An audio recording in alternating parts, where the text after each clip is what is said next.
America ગયેલી ગુજરાતના મહેસાણા જિલ્લાના ગામની દીકરીએ આખા ગુજરાતી સમાજને ચોંકાવી મૂક્યો છે અને મુશ્કેલીમાં મૂક્યો છે અને ડરમાં મૂકી દીધો છે. ડંકી રૂટનો ખોફ બતાવનારા બહુ મોટા સમાચાર સામે આવ્યા છે, જે જાણીને વિદેશ જવા ઈચ્છતા પરિવારોના હોશ ઉડી ગયા છે.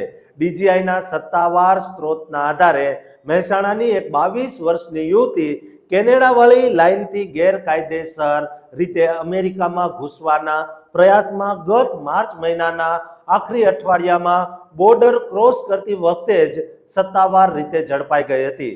આ દીકરીને વિદેશ પહોંચાડવા માટે તેના પરિવારે સ્થાનિક એજન્ટ સાથે પૂરા 1 કરોડ રૂપિયાની તોતિંગ ડીલ નક્કી કરી હતી અને શરત એવી હતી કે યુએસમાં પગ મૂકતાની સાથે જ આખું પેમેન્ટ રોકડેથી ચૂકવી દેવાનું હતું. પરંતુ સરહદ પર પકડાની સાથે જ તેનું અમેરિકા વસવાનું સપનું કાયમ માટે તૂટી ગયું. 3 મહિના સુધી જેલના સળિયા પાછળ બંધ રહીને બોન્ડ પર છૂટવાના તમામ કાનૂની પ્રયાસો નિષ્ફળ જતા આખરે થાકી હારીને તે દીકરીએ ખુદ પોતાના હાથે ડિપોર્ટેશન એટલે કે સ્વદેશ નિકાલના ઓફિશિયલ રિમૂવલ પેપર પર સહી કરવી પડી હતી, જેના કારણે હમણાં જ તેને કાયમ માટે ડિપોર્ટ કરીને ભારત મોકલી દેવાય છે. આ કેસમાં સૌથી મોટો ભાવનાત્મક વળાંક એ છે કે આ યુવતીની સગાઈ અમેરિકામાં જ રહેતા તેની જ જ્ઞાતિના એક યુવક સાથે થઈ હતી અને ડંકી રૂટનો આખો કરોડોનો ખર્ચો તે લક્ઝુરિયસ છોકરાવાળા જ ભોગવવાના હતા. પરંતુ અસલી સસ્પેન્સ એ ખુદ બહાર આવ્યો છે કે તે છોકરો પોતે પણ અમેરિકામાં કોઈ પણ કાનૂની સ્ટેટસ વિના સાવ અનડોક્યુમેન્ટેડ રીતે રહે છે, જેના કારણે હવે તેમની આ સુંદર શાદી થવાની કોઈ પણ કાનૂની સંભાવના બચી નથી. ટ્રમ્પ પ્રશાસને હવે બોર્ડર પર પકડાતા આવા ઇલીગલ પ્રવાસીઓને બોન્ડ પર છોડવાનું સત્તાવાર સાવ બંધ કરી દીધું છે. જેલની અંદરના અનુભવો કંપાવી દે તેવા છે, કારણ કે ઇલીગલ ઇમિગ્રન્ટ્સને જેલોમાં પૂરતું ખાવાનું પણ મળતું નથી અને છોકરીઓને જ્યારે પણ નવી જેલમાં શિફ્ટ કરાય ત્યારે તેમનો કમ્પલસરી પ્રેગ્નન્સી ટેસ્ટ પણ કરાય છે. આ દીકરીની સાથે ક્રોસિંગ કરનારો અન્ય એક ગુજરાતી યુવક પણ કેનેડા લાઇનથી પકડાયો હતો, જેને પણ હમણાં જ ડિપોર્ટ કરી દેવાયો છે.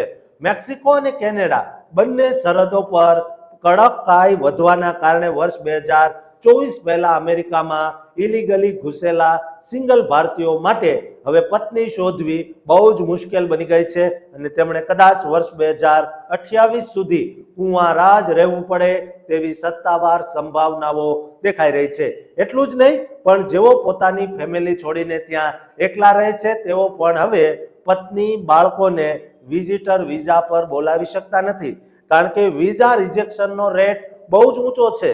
એક ગુજરાતી પિતાએ તો પોતાની દીકરીના પાસપોર્ટ અને સેટિંગ પાછળ પૂરા 7.5 લાખ રૂપિયા પાણીની જેમ વહાવ્યા, પણ વિઝા મળવાના ચાન્સ સાવ 0 છે.